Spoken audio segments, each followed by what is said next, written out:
What's going on, people? It's your man, the YB, back once again. So, we got some breaking news right now regarding Chris EUBANK Jr. and Canelo Carrot Top Alvarez. Here we go. Here's the leak that no one's seen before, 100%. The YB put you man on with the leaked information, leaked documents. Carrot Top versus Chris EUBANK Jr. is reportedly now in negotiations. And it's claimed this fight is fixing to be the front runner to happen next, 100%. Obviously, you got IFL corroborating the same story. I ain't gonna lie, man. Listen, EUBANK turned down Hamza, and I like that fight for EUBANK. If I'm honest with you, I think EUBANK give Hamza the works. Yeah, people can say YB, but you say Hamza's a bit chinny. You say Hamza got the Amir Khan chops. I think he does, I ain't gonna lie, but still, EUBANK, his chops is somewhat skeptical. But I think EUBANK with it now. I think he ain't playing no more. If EUBANK's with Terence Crawford's trainer, he showed that he clean. And I think that was a lapse of judgment, that Liam Smith fight. He got caught slipping. Anywho, that fight would have been wicked. I ain't gonna lie. But this fight is primo. Yeah. You got EUBANK, a career 160/68er, and you got Carrot Top, who's essentially that same weight. And I ain't got listen. After that EUBANK versus Liam Smith 2 fight, I saw shades of Terence Crawford in there. His composure, it was crazy. Honestly, I've never seen anything like it. Often trainers get lauded with being these. Oh, he's gonna turn him into this, turn him into that. I can only tell you what I saw. I need to watch it back again. Because recently, how I remember fights isn't how they went. Like Fury versus Klitschko. I watched that back and that was crap. So I do need to watch EUBANK versus Liam Smith 2 again. But from what I remember, I was like, damn man, he looking like similar to Terence Crawford. Just clean and calm and precision and just whapping. So it could be a great prelude. EUBANK's bigger than Crawford. But if he goes in there with Bomac as his trainer, we're going to get a great look to see how things could potentially go. Crawford's another level when it comes down to it, but he's smaller. So I like this fight. I think this is Carrot Top's. I think it'll be a hard fight for Carrot Top. EUBANK ain't chinny. He's hard as well, EUBANK. He's a hard dude in principle. He can he can bang a little bit. He's got quick hands. He can move when he needs to. I like this fight, if I'm honest. It's better than all the other options they got for Carrot Top. If Carrot Top ain't going to fight Morel or Benavidez, it might as well be EUBANK. Sorry. That's what it might as well be. I don't want to see people get the Balanga. They're always throwing out these moody names. I ain't interested in them, man. I'm not interested. EUBANK, no. That makes sense. I like it. I don't think it's going to be as easy as people would assume it to be for Carrot Top. I just don't. I think who's EUBANK been in there with though? Well, that is the question. EUBANK hasn't been in there with the primo. He went in there with George Groves. There's levels, right? George Groves is not a Carrot Top, and EUBANK was rubbish in that. But EUBANK has evolved, I'd like to believe. Does EUBANK have any primo skills, A+ skills though? In terms of FIFA ratings, what would you say EUBANK does A+? Cardio, right? You'd say cardio, and that is one of the things that's lacking in Carrot Top. Carrot Top's done after 6-7 rounds. He fades. I'd say EUBANK has elite cardio. He can just keep working. And if he can refine that, as he did in the Liam Smith fight. Liam Smith's not Canelo, yeah, but to be fair, Canelo had a tough fight with Liam Smith. Until it wasn't. I think Carrot Top caught him to the body, but he wasn't like... I mean, let's look at the judges' scorecards here. Canelo... box rec. Canelo fought... It wasn't... If I remember correctly, it wasn't all one way from Carrot Top. He was having a little bit of a fight with Liam Smith. And that was the best of Liam Smith. And Liam Smith fought the best EUBANK I've ever seen. And there's no doubt about it that Canelo's over the hill. Remember Canelo's fight, with John Ryder, right? Come on. Remember Canelo's fight with Munguia even with Munguia he won it, but look at the judges' scorecards. I had this fight like this, 115-112 with a knockdown. Do you know how hard it is to get 115-112 against Carrot Top, right? Bivol won back 9-10 rounds and got 115, 113. So for a judge to see it 115, 112 for Canelo with a knockdown, it was a close fight. Yeah? Really, all the scorecards, based on how people rig things for Carrot Top, all the scorecards should have been 117, 110. With the knockdown, right? So 115, 112 shows you how close it was, and that's how I had it. I had it like that. It was like, okay, take the knockdown out. It was a round in it, kind of thing. That's the kind of fight it was. So there's shades that not shades. Canelo's definitely over the hill. There was a point, I'd say around here. I'd say around, obviously this point. Around this point, after Caleb Plant, Canelo just looked like he was getting better and better. This was his peak. And whether you look at the Golovkin fight, or the Bivol fight, or the John Ryder fight, or the Munguia fight, he's clearly peaked now. And every 6 months that go by, he's going to fall off. The problem with EUBANK is, though, inactivity. I don't know what he's been doing. He's supposed to fight Conor Henn like 2 years ago. He wasn't banned. What's he been? What's he on? Yeah, he rich. Yeah, he light skin. You know EUBANK got the girls. See that one there? You know he got the girls. You know what I mean? History repeats itself. We know Chris EUBANK Sr. was a demon with the females. Married or not, the ring didn't mean a thing to Chris Sr. He was out here, whole bag of females. So that, what they say, old habits die hard, even genetically speaking. Yeah? That Canaan gene within Chris EUBANK Sr. is no doubt been passed to his son. So even though EUBANK been doing nothing for 2 years, he been caning the nans. Is what he's been doing. We could sit here and lie and say, no, he been caning the nans. He ain't been focused. But when he does get in camp, he is focused. I want to see, they haven't got no judges' scorecards. What a joke. Look, Liam Smith KO'd in round 9, but there's no scorecards. That's unbelievable. How is there no scorecards? Alvarez cut corner left eye from punch in round 2, see? So, suffered a fractured right thumb. Smith cut in the right eye. Yeah, so, I mean, as I remember it, it was somewhat entertaining, the fight. It was a bit back and forth. Again, boxing triangles don't work. Ultimately, this fight is worth a watch, though. As far as Carrot Top goes, he ducking anyway, right? If he ain't going to fight Terence Crawford would never be next. We know Carrot Top's going to want to fight in September. That can never happen. Crawford's fighting in August. So, if Carrot Top's fighting in September, why not EUBANK? That sets the perfect narrative in my mind for a Crawford fight.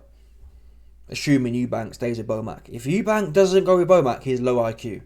That's what that will confirm. And the problem with a lot of these dudes here, their ego is too big. EUBANK has one good fight with Bomac, and he then thinks, I can do it all myself now. I don't know what it is about some certain fighters here. They think that they take too much credit themselves. When it's okay to do that at certain points, but at certain points you have to admit, okay, this guy actually teach me something. Everyone's had Chris EUBANK Jr. Yeah, no one's really taught him nothing until Bomac came along. Bomac gave him, I don't know how he did it. I don't know whether Bomac's got some. I don't know whether the Cheeto God has blessed Bomac with some Anunnaki kind of technology here. Because all I know is EUBANK went in there. EUBANK had been running for a lot of his career recently. He was always backpedaling. Don't know what he had going on, but he was always backpedaling. And then he gets with Bomac, and all of a sudden he's confident and comfortable just in the pocket. Calm, not like he used to be. EUBANK used to be the pressure fighter coming forward just slapping away, but he was calm and picking shots. It was honestly one of the craziest transformations I've seen for a fighter. To see what EUBANK did in the second fight with Liam Smith. Now people say Liam Smith wasn't ready, whatever. He got punched up. Yeah? He wasn't ready, but then he knew how to fight. So anyway, I think the fight was already rescheduled once. Let's have a quick look though what EUBANK's been doing, because whatever you say about Carrot Top, he's always active. Twice a year. He fighting. But is there a flip side there that says, well, he active, but that's only putting more miles on the clock? You can't watch the Munguia fight and say that didn't add something. Like, it wasn't the most punishing fight, but he was getting pressed by the young lion, the true Mexican style. He was. He got that arguably. I mean, he was getting, until that knockdown came. I thought, oh, he's about to get turned over. Munguia was on him. Munguia was arguably dominating. They were like, as far as a 0 to 10 scale goes, they weren't five rounds. They were like 7 3 rounds, 8 2 rounds that Munguia was winning until he got clipped. And even then he came back and was pretty consistent. Look. Oh no, wait, I'm getting my dates confused here. So EUBANK was supposed to fight Conor Henn. Then he lost. Okay, it's only been a year actually. Not even a year. That's crazy. I don't remember that. That's mad, people. I don't remember Liam Smith. It's my whole time continuum's all messed up here. So it's only been a year he's been out of the ring, to be fair. Not even that. If he fought Carrot Top in September, it'll be a year. So he's not that out. But what's he doing though? That was his best performance. He should have been on it, man. I guess the question was fighting who? The Saudis were trying to make the Conor Henn fight. I like that fight as well. But if that don't happen, if he ain't fighting Conor Henn, Carrot Top will do. But I don't believe it's coming from Chris EUBANK. Isn't going to be the driving force here. As we know, Carrot Top fights who he wants and he fights who he doesn't want. It'll be what he wants to do. And if I was to bet, it's probably going to be Berlanga. Let's have a look at Berlanga. I keep hearing him. I've never watched him. Berlanga box rec. I keep hearing it, but it's a bit like Munguia for me. I'd never watched Munguia, but I heard about him, and he did a good job. But I don't want to see Canelo in there with dudes who have never had a top fight. You need at least one top fight. Here we go. Perfect example. Look, Berlanga. They keep saying. What's Berlanga done? Paddy McCrory. Come on, Jason Quigley. You're telling me Canelo gets to fight a man who's fighting Jason Quigley and Paddy McCrory? I don't even know. I've heard of Quigley, but I'm not even sure if I have. But I think I've heard of Quigley. Wasn't he getting some buzz at one point? Or was that another Quigley? There's some sort of Quigley UK cat. Okay, Quigley got punched up by Andrade.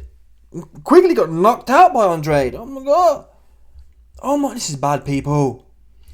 Demetrius Poo-Poo Andrade, has no power. We can all agree to that, right? And his no power having ours knocked this dude out in 2 rounds. Quigley. Yeah, Berlanga get in there and can't even stop the dude. 12 rounds. He's a no, people. Quigley was going up as well. Quigley got stopped at 160 by Poo-Poo, who has no power. Early as well. Quigley goes up, so he's a smaller fighter. Berlanga's a career 168, or he might as well be. Quigley goes up after getting knocked out by Andrade, and Berlanga can't stop him. Are you joking? He has no power. We can conclude Berlanga don't punch like that. He just don't. I mean, look at his resume, look. UD Quigley. UD Roma. UD Steve Rolls. UD Marcelo. Oh my god. Desmond. Berlanga can't punch a lick, people. He's fighting bums, yeah. When I say bums, I'm not being disrespectful. I'm just saying, compared to someone who should be in the mix with Canelo, you need to be stopping these caliber of cats, right? If you're going to be in a conversation with Canelo, you need to be chewing through 2 stars, Desmond. Chewing through Marcellus Wilder. Chewing through Steve Rolls, Rick Rolls' friend. Chewing through Roma. Chewing through Quigley. Instead, you're going life and death with them all. 50-50. Look at this here, people, look. One judge had the Steve Rolls fight in 96-94. 1 round was in it. Do you know what I mean? This guy ain't even... Berlanga ain't even washing Steve Rolls. Rick Rolls' cousin. Do you understand? What are we doing here, people? What are we doing? So, I've heard the name. Berlanga, he got 5 stars. Oh, Berlanga. There's not... People, in my opinion, to become 5 stars, you need to have at least taken out a 4-star, right? If anything, you should keep what you kill. I.e., you take out a 5-star, become a 5-star. That's how it should be. But this dude here, he's only taken out 2s and 3s. In fact, he hasn't even taken out 2s. He's going life and death with 2s. 2-star, life and death. 2-star, life and death. 2-star, life and death. 2-star, life and death. 2-star, life and death. McCrory. Who's McCrory? Okay, he was undefeated. Okay, I'll give you some credit for that. I'll give you some credit for McCrory because he's undefeated. But what's McCrory done? We don't know. Yeah, but this is really sad of Carrot Top. And if I was to bet, seeing what I see now, Carrot Top ain't going to fight Chris EUBANK Jr. Eddie Hearn was suckling about Berlanga, and that's what he'll do. Berlanga can't punch. Even if you like Berlanga, he can't punch like that. That's what the evidence shows, categorically. Because even Benavidez, people, we know Benavidez can't punch like that, right? We know Benavidez is not a pound-for-pound puncher. Not even top 20 pound. He's not a puncher full stop. He couldn't stop Plant. He couldn't do nothing with Vosdik. Old washed up Vosdik. He can't punch, for sure. But you best believe if Benavidez was in there with the Jason Quigleys and the Roma and the Steve Rolls, he'd have been blown their back out within 4 or 5 rounds. Because there's no way, no one will ever tell me Jason Quigley or Steve Rolls is better than like a David Lemieux. And you saw what Benavidez did with him. So why is Carrot Top entertaining this dude? I'll tell you why. He can't punch, there's no risk, and he's no good. He's not no good, but he's the B level. He's not 5 stars. Carrot Top paid BoxRec to boost him. Oh, he's 5 stars. He's not 5 stars, people. There's nothing 5 stars about this resume. That's what it's not. Yeah? He's 27. He's got his man strength. There's no excuse for him not mad to punch. Has he been down before? Down. Quigley was knocked down. But oh my god, people. Oh my god. Wait till you see this, people. So not only can Berlanga not punch, yeah, peep this one here. Marcellus Wilder. Yeah? Berlanga wins by unanimous decision and Berlanga goes down in round 9 against this dude. Yeah? Oh my god. A dude who's been knocked spark out once, twice, 3 times. People. Billy Joe knocked him out. Billy Joe knocked this guy out. Billy Joe can't punch. Billy Joe knocked this Marcellus Wilder cat out, yeah? In his prime. Berlanga gets in there. Goes the distance, life and death. And gets put down, people. A man who Billy Joe Saunders knocked out. Berlanga can't stop and Berlanga gets knocked down by. This is the caliber of man Carrot Top is going to fight. Wow. It's worse than I thought. People say, why B, you don't even watch them. This is why I don't watch them. I wait until it's spark in front of me and you can't avoid them anymore. I keep hearing Berlanga. I look into him, he go down by a random bum. He can't punch.